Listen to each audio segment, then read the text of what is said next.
આ તો કેમ છો મારા વાલા ખેડૂત મિત્રો પશુપાલક મિત્રોનું આજના નવા વિડીયોની અંદર તમારું દિલભર્યો હાર્દિક સ્વાગત છે। હું છું ચૌહાણ જગદીશ અને આપ જોઈ રહ્યા છો મારી યુટ્યુબ ચેનલમાં તમારું દિલભર્યો હાર્દિક સ્વાગત છે। ખેડૂત મિત્રો પશુપાલક મિત્રો ચેનલ ઉપર તમે પહેલીવાર વિઝિટ કરી રહ્યા છો તો મારે બે હાથ ભરીને તમને નમ્ર વિનંતી છે, ચેનલને જલ્દીથી સબસ્ક્રાઈબ દો અને લાઇકનું બટન તમે દબાવવાનું ના ભૂલતા।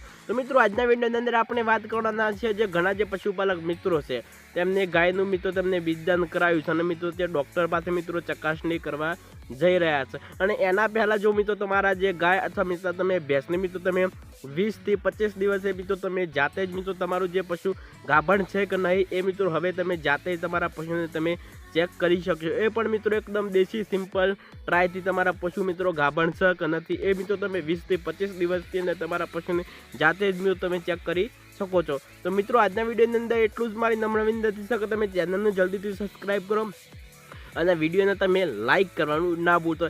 એકદમ મિત્રો 100% તમારા પશુને મિત્રો તમે ગાભણ છે કે નહીં એ મિત્રો તમે હવે જાતે ચેક કરી શકવાના છો। એવો વિડીયો આજે હું મિત્રો તમારા માટે લઈને આવ્યો છું। ફટાફટ ચેનલને સબસ્ક્રાઈબ કરો અને વિડીયોને તમે લાઇક કરવાનું ના ભૂલતા। તો મિત્રો તમારા ભેંસ અથવા મિત્રો ગાયને મિત્રો ગાભણ છે કે નહીં ચેક કરવા માટે મિત્રો તમારા દેશી ઉપયોગ છે એ તમારે કરવો પડશે। તો મિત્રો સૌપ્રથમ તો મિત્રો વાત કરીએ તો મિત્રો જે તમારા પશુ છે તે મિત્રો તમારા સૌપ્રથમ મિત્રો સવારે ત્યાંનો જે પહેલો જે પેશાબ છે એ તમારે લઈ લેવાનો છે। જે સવારનો પહેલો જે સ્ટાર્ટિંગનો પેશાબ છે કોઈ પણ મિત્રો વાસણની અંદર તમે લઈ શકો છો। ત્યાર પછી મિત્રો વાત કરીએ તો મિત્રો તમારે બીજું લઈ લેવાનું છે રાયડાનું તેલ, જે મિત્રો ઓરિજિનલ જે રાયડાનું તેલ આવે છે, સરસોનું તેલ આપણે કહીએ છીએ બરાબર, અથવા રાયડો અથવા જે પણ તમે કહેતા હોય તો મિત્રો તમારા સરસોનું તેલ છે તે પણ મિત્રો થોડું લઈ લેવાનું છે। ત્યાર પછી મિત્રો જે સવારનો તમે પેશાબ લીધો છે તે બરાબર કમ્પ્લીટ મિત્રો એકદમ ઠંડો પડી જવા દેવાનો છે। પહેલો પેશાબ શું હોય મિત્રો એકદમ ગરમ હોય છે સામાન્ય રીતે, જે તમારા જે પશુનો પેશાબ છે મિત્રો સામાન્ય રીતે એકદમ ઠંડો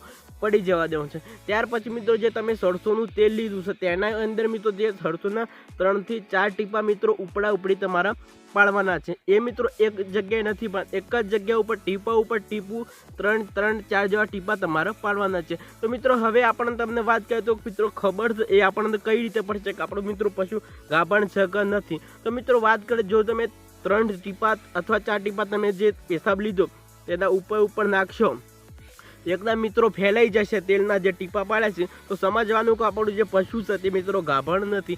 અને મિત્રો જે બધા ટીપા ઉપર એકદમ એક જ જગ્યાએ મિત્રો જામેલા રહેશે અને ફેલાય નહીં તો સમજી જવાનું છે કે આપણું જે પશુ છે તે મિત્રો 100% ગાભણ છે। અને ત્યાર પછી મિત્રો તમને તમારા મનમાં આવું મોનેમાં ના આવે તો મિત્રો તમે ડૉક્ટરનો સંપર્ક કરી અને તમારું પશુ મિત્રો ગાભણ છે કે નહીં એ પણ મિત્રો તમે ચેક કરાવી શકો છો। જે ઘણા જે પશુપાલક મિત્રો આ ટ્રીકનો તમે ઉપયોગ કરશો તો મિત્રો તમને 100% મિત્રો થોડું ઘણું છે તે મિત્રો જાણવા મળશે અને મિત્રો તમને જો યકીન ના થાય ત્યાર પછી મિત્રો તમે ડૉક્ટરનો સંપર્ક કરીને તમારું પશુ ગાભણ છે કે નથી એ પણ મિત્રો તમે ચેક કરી શકો છો।